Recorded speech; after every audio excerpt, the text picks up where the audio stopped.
Ladies and gentlemen, something is afoot that should alarm all Americans that value the Constitution. Ladies and gentlemen, so this just out. Apparently, Mayorkas testified that a new Disinformation Board has been formed under the Biden administration.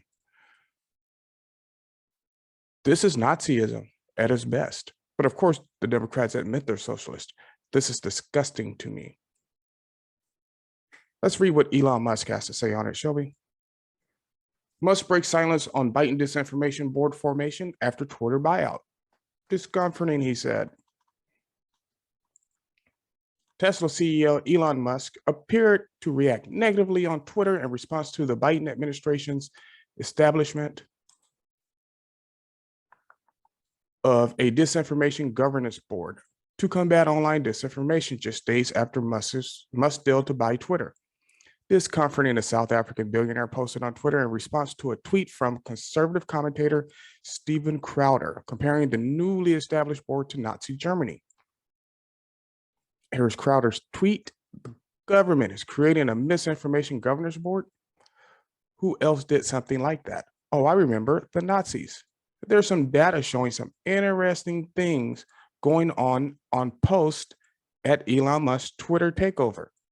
Elon Musk tweets back, discomforting. Homeland Security Secretary Alejandro Mayorkas testified Wednesday that a Disinformation Governance Board has recently been created days after Musk purchased Twitter to combat online disinformation.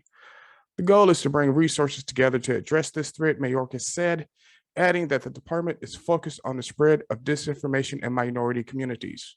You mean like BLM cares about you, that kind of disinformation?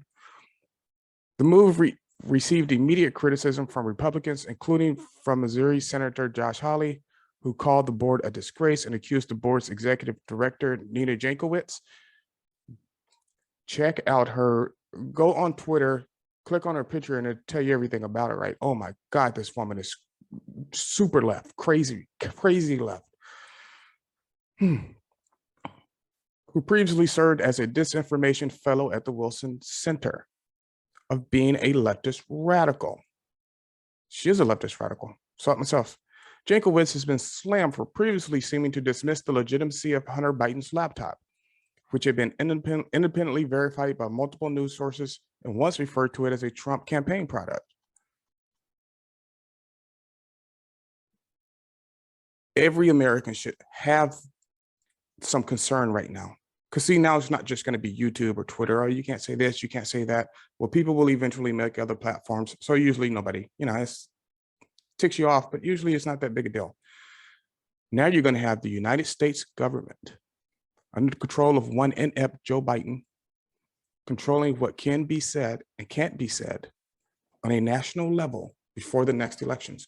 So liberals, if you're in favor of this, oh, our guys are in charge and you're cool with this, do not get mad when conservatives say this was not a fair election, you hid information.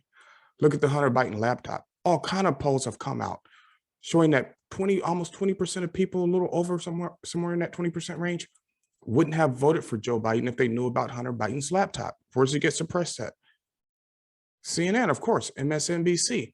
But now I think what Democrats see is those news places are failing. Our government's being destroyed. We have to get all these clowns out of here. This is ridiculous. Now, I do not think that this would pass the Supreme Court sniff test for First Amendment rights. But hold up, they wanted to pack the Supreme Court, remember? They still want to pack the Supreme Court. So it wouldn't even matter if it wasn't legal. They would own the Supreme Court. We're in the middle of a hostile takeover of our nation, of our government. It has to be stopped. You got to vote these clowns out. Make sure you get to the polls this upcoming election and the next one. Vote them out. This is ridiculous. They've lost their minds. And if you're for this, say the tables do get flipped and turned and you lose, then don't cry when the Republicans do it. Or even if you win, don't cry when red states say, hey, we've had enough of this. We're done. We're going our own way. Let's figure it out. Goodbye and good luck.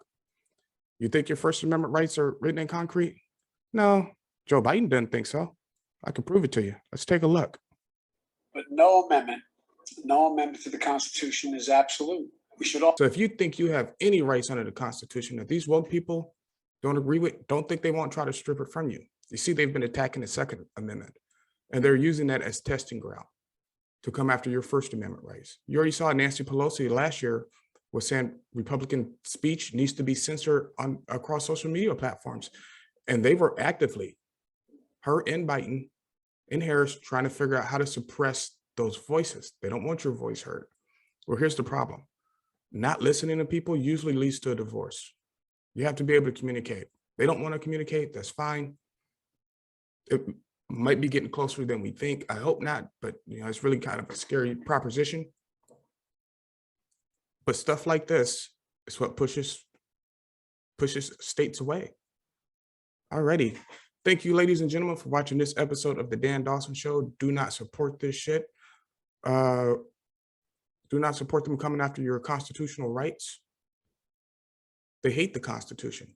They hate your country. When kids get killed in withdrawals from Afghanistan and their bodies come home, Joe Biden just checks his watch. Jen Psaki refused to acknowledge the young National Guard soldier who drowned trying to rescue people. Down here on our border, Texas National Guard soldier. They don't care. These are evil people. You're living in Nazi America. Alrighty. Thank you. Like, subscribe, share. As always, keep your powder dry, especially in these days and times. Do what you got to do.